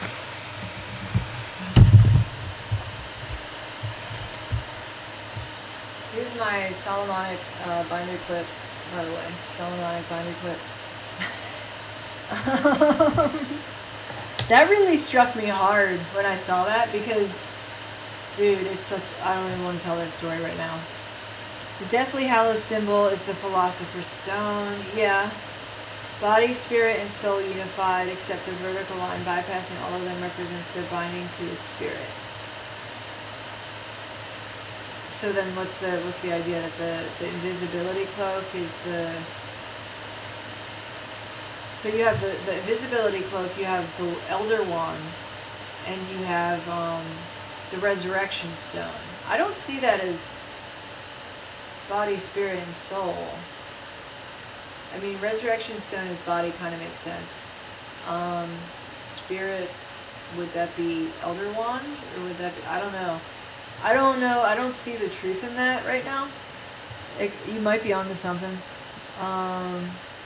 Do you have any recommendations for looking into the symbology of Harry Potter besides yourself? No, I'm the only one who does this. So if you hear it from anyone else, they fucking stole it from me. I'm sorry. I'm really kind of like... I think because I just was like... I felt like I was being stepped on for a very long time. With like all these videos, like just getting no views. So yeah, no, as far as I know, I'm the only person who talks about Harry Potter. I've seen other like esoteric Harry Potter videos that they're not very good. They're not, they're like, yeah, it's like Kundalini. It's like, no, it's the snake in the Garden of Eden. Very obviously, it's the original sin. Just shit like that, it's just irritating. Can someone astral projecting help someone else astral project? Probably, yeah. I think that does happen actually, because I've seen that happen. I've experienced that. Have we talked about how good the Chinese are at astral projection? Has that come up yet? Because they're good at it. And I think that whenever you hear, like, the news saying, like, we've got to compete with China. We've got to keep up with China. China is our biggest threat right now. I think it's because they're way better at astral projection than we are. I'm not even kidding. I'm not even kidding. Dude, like, because Taoism was really, like... China's an empire, okay? China is, like, a fucking empire. It might even be more than one. But, like... I don't want to fuck with China. Okay. Did you know that the flower of life has 19 circles in it? I gotta post that to TikTok. TikTok would love that, right? They're allegedly Chinese. I don't even know if that's true. They might not be. They lie so much. They do so many inversions, man. It's up is down, fucking left is right. The flower of life has 19 circles in it, and if you turn it into a 3D object, it turns into a cube of 33 spheres. Did you know that the flower of life... No. That's interesting. I think I know what you're talking about. Did you know that the flower... Okay, is sex outside of marriage worth it? No, not really. A lot of people, I think, are kind of like de facto married nowadays. Not everybody who's living in sin is truly living in sin. Like, a lot of those people are de facto married, and, like, marriage as a ritual has just kind of fallen by the wayside. But, yeah, so the Chinese have the deposits of Lemuria. The Arabians and the Europeans had deposits of Atlantis. That's very interesting. That actually makes a ton of sense because Eastern thought is so different. One second, guys.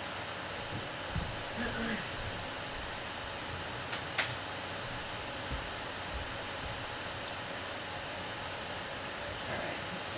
Pyramids everywhere, yeah. Alright, we're gonna wind this down because I think I've been talking a little too long. So I gotta kinda ease up. The sigil is the primary symbol in alchemy that represents the complete great work, consisting of the tria prima. It represents the heaven, circle, square, terrestrial, intersection, triangle.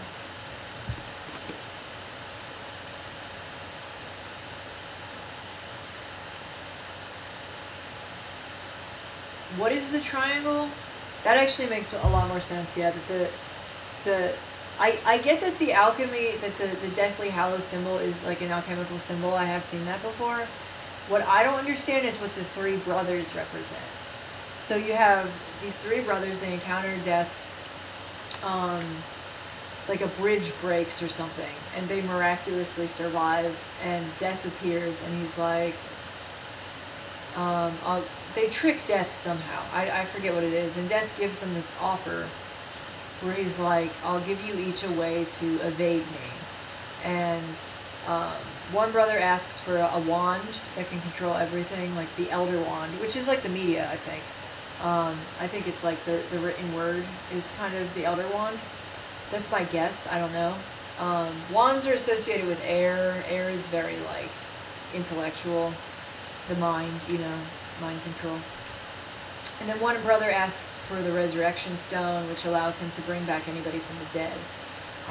So that's the way that he gets to cheat death. And then the third brother asks for just to become completely invisible to death, for some kind of like cloak that can do that. And then so they each get those three things from death. And I don't know what the three brothers represent, and that kind of bothers me. Kurt Metzger says astral projection gives demons the opportunity to take over your body. Kurt Metzger's a fucking meth addict or some shit. You know, I actually kind of like Kurt Metzger a little bit. Even though, like, I don't really trust comedians at all. After, like, what I saw with, like, Owen. Like, say what you will about Owen. A lot of that shit was real. And, like, a lot of that, like, betrayal shit I was not cool with. And, like, just, like, a lot of the, like, you're a hateful bigot. I could never talk to you because you're a hateful... You hate me. It's like, it's so fucking gay. But for that reason, I don't really trust comedians. But, yeah. I don't know. I don't, yeah. Chinese are good at a lot of shit, but their minds operate on almost entirely technical level. I don't think that's true. I see where you're coming from. I think a lot of broken Chinese are like that, because there's a lot of like those like broken autistic type Chinese where they're just like, it's like autism in a way, but like I don't mean that. So they have this like coldness about them, which can be narcissism too. But I don't necessarily think the Chinese are like clinical. If you really look into like their belief structure, it's different. It's just, it's a different kind of warmth, but the warmth is still there. They're not just like cold.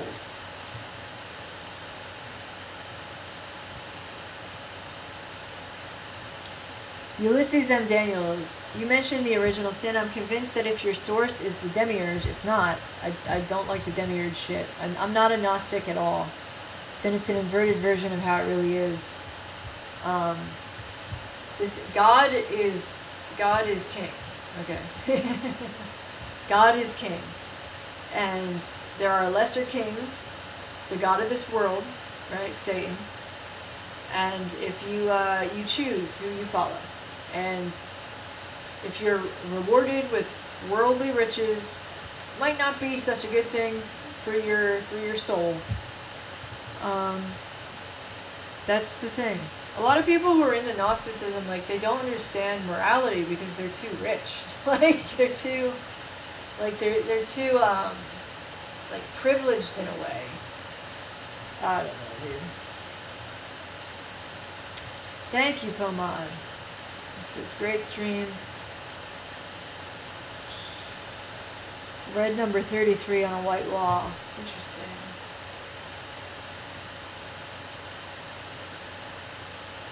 February 27th, 1972. Larry Ratshaw had a dream about seeing the red number 33 on a white wall. I received some images sometimes that are very strange, that I later figure out what they are. So I had this one, I guess I'll tell you guys this. I had this one story, basically, like, I think it was around, it was one of the, like, midpoints. It might have been the spring equinox, actually. It was around there. Or it might have been closer to Walpurgis night. That's another one that's, like, the like April 6th-ish. It was one of the very liminal nights. It was like around that time period. And I had this vision of this Muslim girl. She was in a hijab, like full hijab, and she had two dudes around her. And she was holding this sign. And it was like a sign that had, it was like a box with an X in it. Kind of like check the box here, like something like that. And she was just showing me the sign.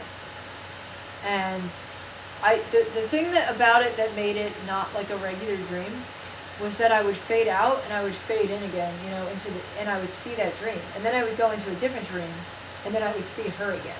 And she'd always have these two men on either side of it, one on the other side, and then the X in it.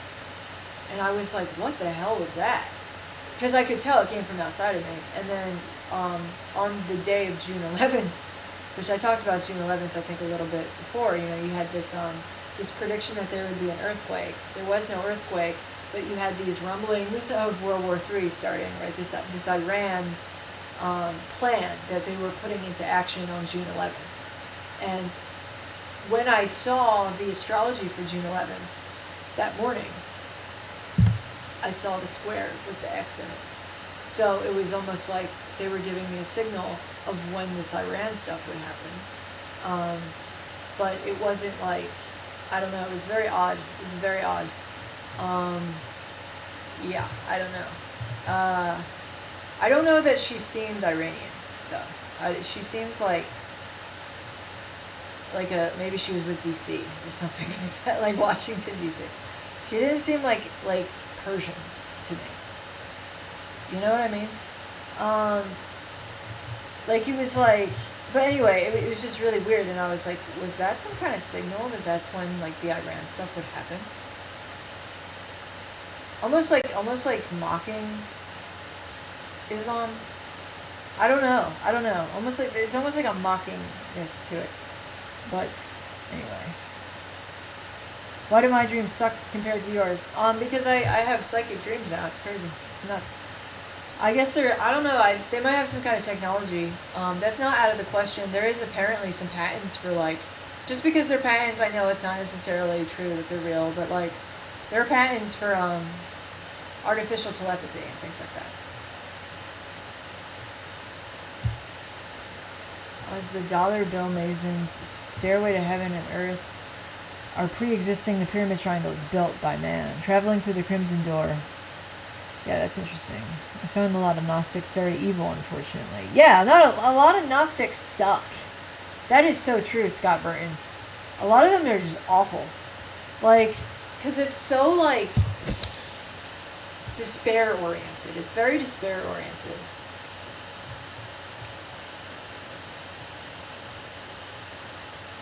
The idea that Japan had an Aryan invasion, that's very interesting. An Aryan invasion in Japan. Yeah, I mean, maybe.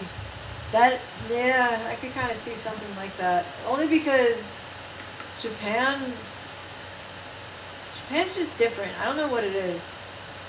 And I think that's why they go so hard at Japan, you know? Anime created the transpocalypse. Like, but I think that a lot of the anime was, like, kind of sus. Like, who made that shit, you know? Who made that? What becomes...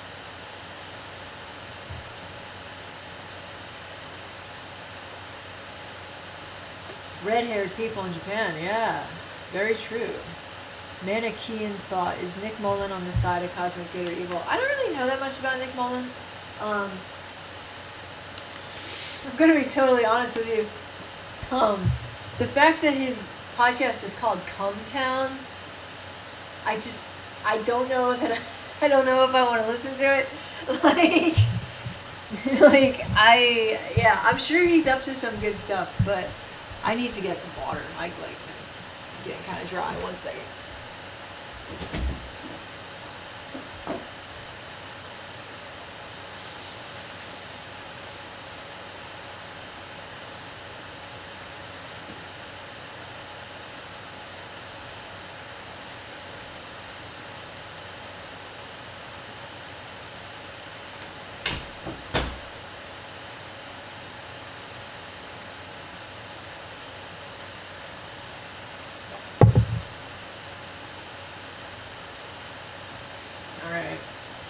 I'm wearing a belly shirt, but not really, because I have a shirt on underneath of it. Okay, I'm not like a whore. I'm not going to show you the curves of my body.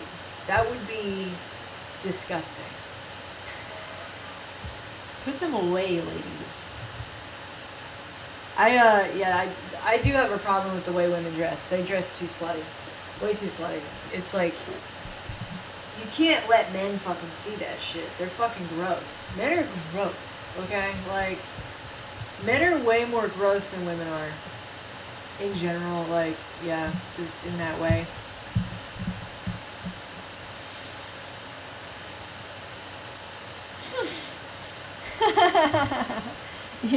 Your podcast was gonna be called Come Town?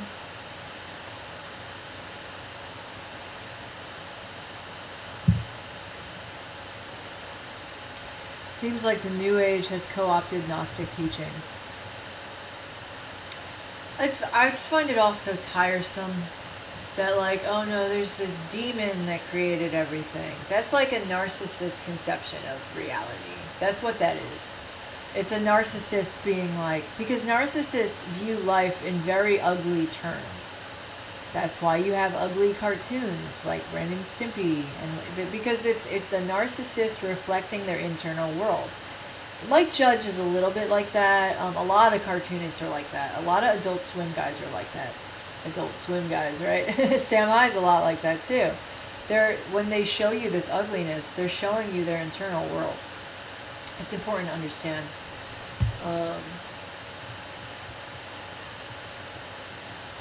The three brothers of the tree of materia. No, I don't. See, I don't.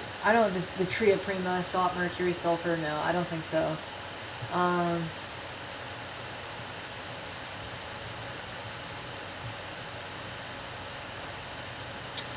The wand is the mind. The cloak is the spirit. Astral travel. That could be it. Yeah, I can kind of see that. It's not interesting to me though. Like, to me that's just very like, it doesn't have that little bit of, that little bit of umami for me, like where I can like digest that. I don't know. It's a very kind of disappointing interpretation, but it might be true. Salt, mercury, and sulfur, maybe. There's a lot of trinities, and I mean, you are right that Harry Potter is above all things alchemical. Harry Potter is about alchemy. If you want to understand alchemy, actually, and like the psychological interpretation of alchemy, read Harry Potter. It's not just psychological; it's spiritual too. But yeah, Jaihu is a very ugly book, very, very ugly book.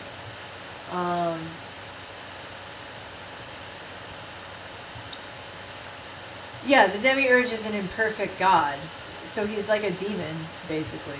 But he's treated as a god. That's the problem with the demiurge. Yeah.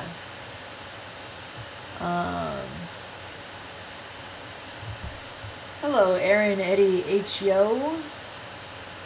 You got a little bit of the umami for me. That's kind of fun. Are you trying to figure out what Harry Potter means? Neither, actually. I don't. J.K. Rowling's intention as an artist doesn't matter. When artists create things, they channel things. So I'm trying to figure out what the planets meant when they created Harry Potter. That's really what I'm trying to figure out with Harry Potter, because it was channeled. It's a channeled book. It doesn't matter who did it, whether it was Tavistock Institute or J.K. Rowling. And the whole like, what does this work mean to you? That's gay. I don't talk about that.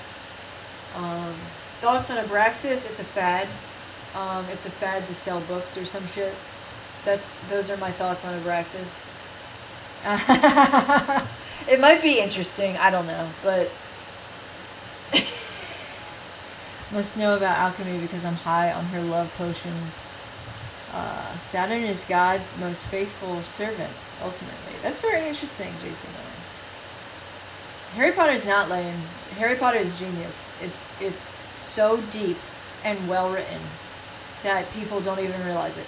They don't even realize it's well written because they just think that anyone could write that well. No, it's hard. It's hard to write that well. No, Harry Potter's not Star Wars for millennials. Star Wars is evil. Star Wars is an evil series and it sucks. Period.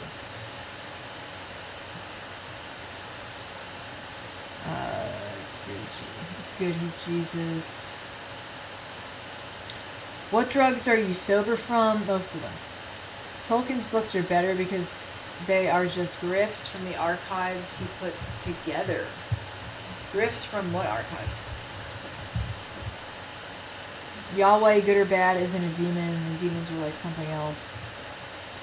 Yeah, Yahweh, God's not a demon, but Gnostics have this conception of this demiurge who is powerful like a god. And I've never seen it used maturely. It's always just like, that's why we're in the Matrix. That's why we're in the Hell realm. That's why we're... What do they say? We're an evil hologram from hell because of the demiurge. It's like, no, life's beautiful and life was created by God. And I'm sorry if you're a narcissist and you don't understand that. That's your problem, not mine. All right. Lord of the Rings is about destroying the Bible? Holy shit, bro. The beheaded one. Star Wars is about the USA and the Middle East. Yeah, I could see that, actually. I could totally see that. I just never really vibed with it because it's not... like you said, it's about America and the Middle East. It's not about the spirit realm. Harry Potter is fundamentally about the spirit realm. And about magic. It really is about magic. That's the thing that's really interesting about it. That, you know, because I was more or less an atheist when I did my original Harry Potter videos. Like, I had a much more atheist, materialist conception of the universe. Now I don't, and I see that those books are about magic in a big way. Like, they're about like actual magic.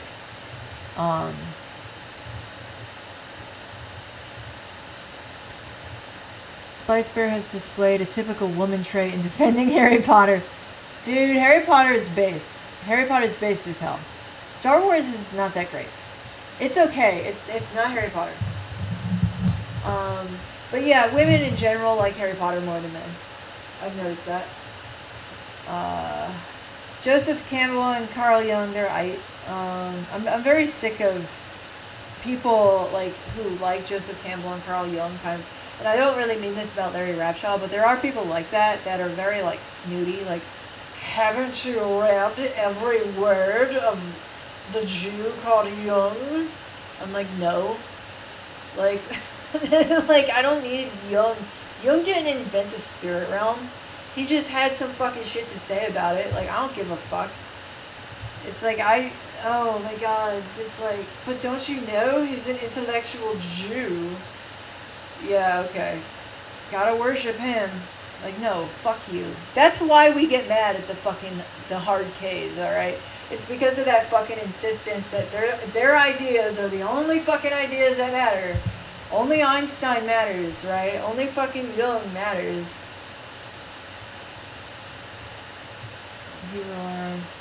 People are gonna be like, Jung wasn't even Jewish. Jung was definitely Jewish. Okay? I mean, Star Wars probably is evil. It's just not like channeled the same way that Harry Potter's channeled.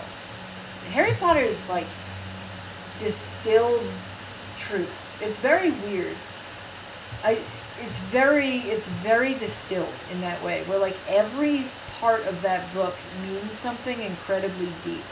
It's really weird. But I mean, it's also about the English in a big way, and I'm English, so there's that too. I have that closeness to it. That closeness to like the Hermione Granger character. Do you think that merely thinking or feeling about someone can trigger an emotional reaction in them? It depends on how connected you are, like on like the astral plane. Which Harry Potter talks about that. The scar that Harry has on his forehead is his psychic connection to Voldemort.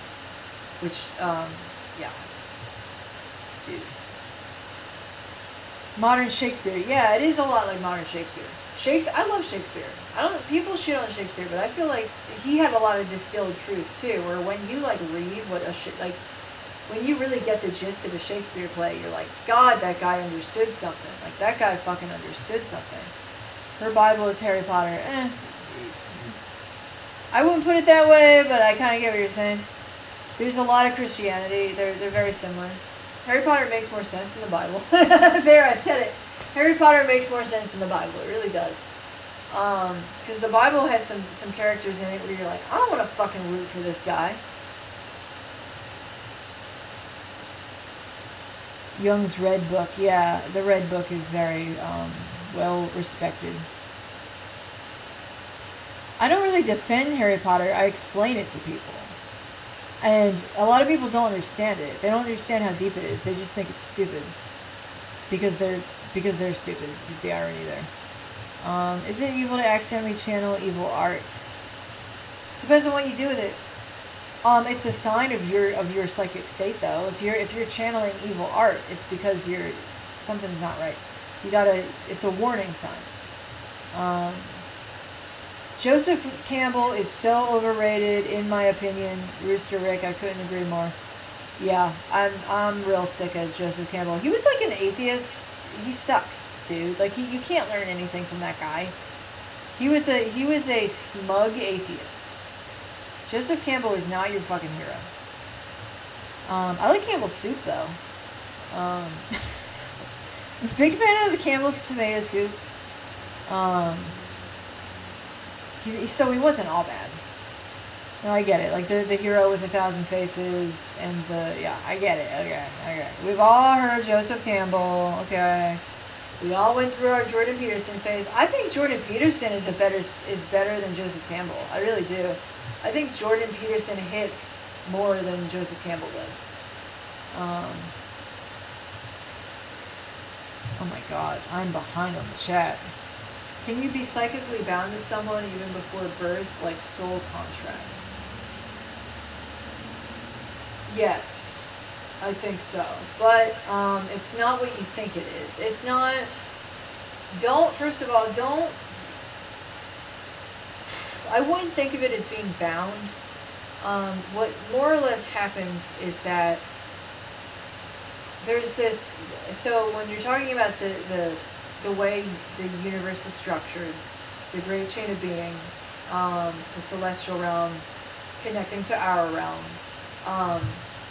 Basically, you have these things called magical correspondences.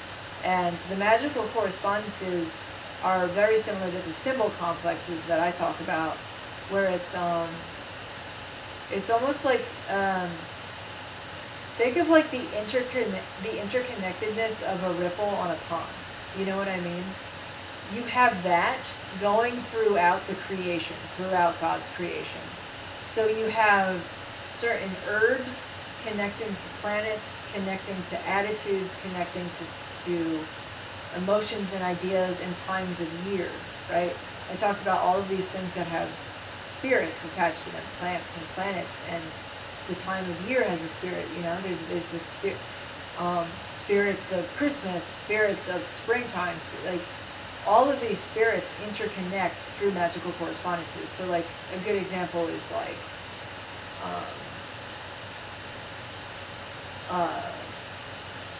I'm trying to think of a really good so that's kind of the way it works. So I'm not sure. There's also a free will aspect to it where like you can become psychically bound to someone if you choose to be. And there seems to be like this astral thing that connects people. And I don't really understand what that is, but like I have astral connections with people. And that's weird. You know, it's very weird. And it's new. I never had it before.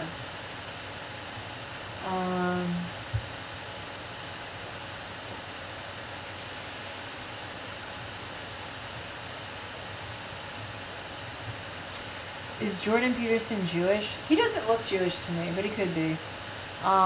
He doesn't display the same kind of like...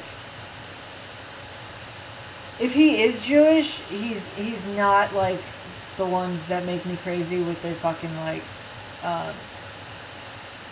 their Jung worship. Actually, I think it's a lot of Goyim that do that. I think a lot of Goy worship Jung.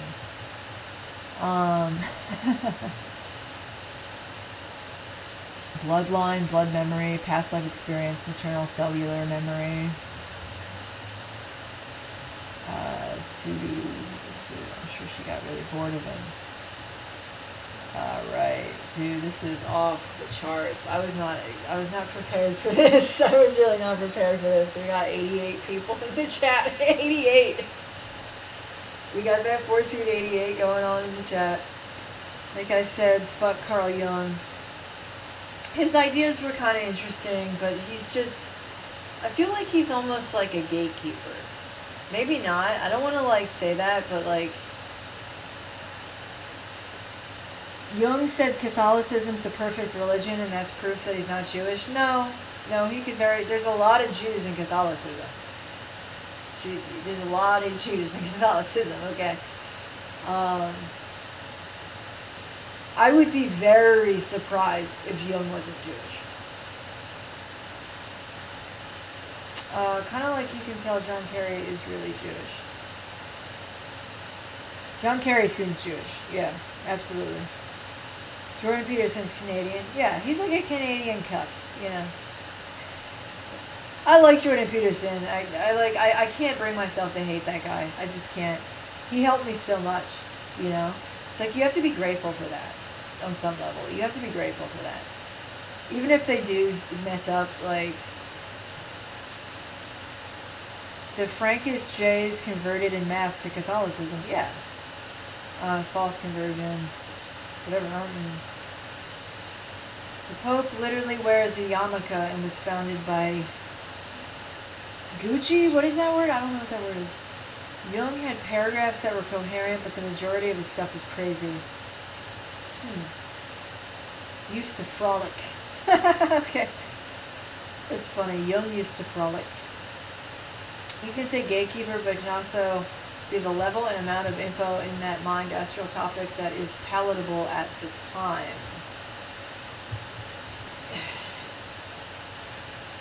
I don't know.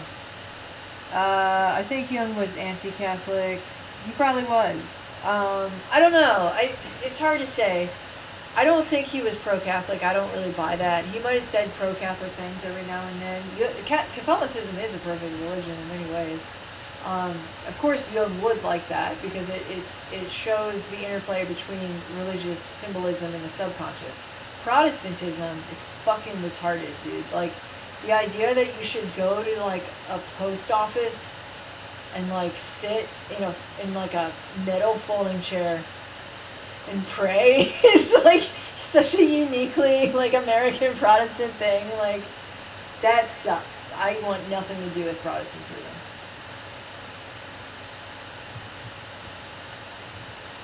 Jacob Frank. Whose history? I don't know. Mr. Nice Guy. I don't know what you're talking about.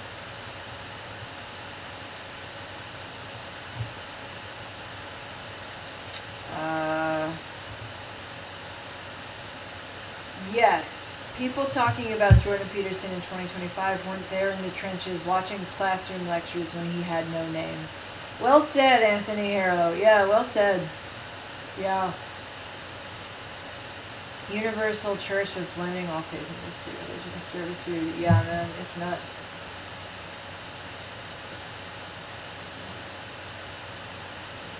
Alright, we've done a solid 2 hours. I gotta preserve this, okay? Sometimes I have, like, issues with my respiratory system and my throat. Alright. Thank you guys for turning up. This is awesome. Let's do this again. Leave a comment. Let me know what you'd like to talk about, and we'll see where we go from here. So peace out, guys. I really appreciate the support. And if you want to donate, buymeacoffee.com/slicefair. You know, it's like a $5 coffee. Helps me a lot. I have a GoFundMe if you want to see. If you're somebody who needs a goal, I want to, you know, I just want to be a little more comfortable with this stuff. So. Thank you guys for showing up. This has been fantastic. Have a good night, guys. Jesus Christ.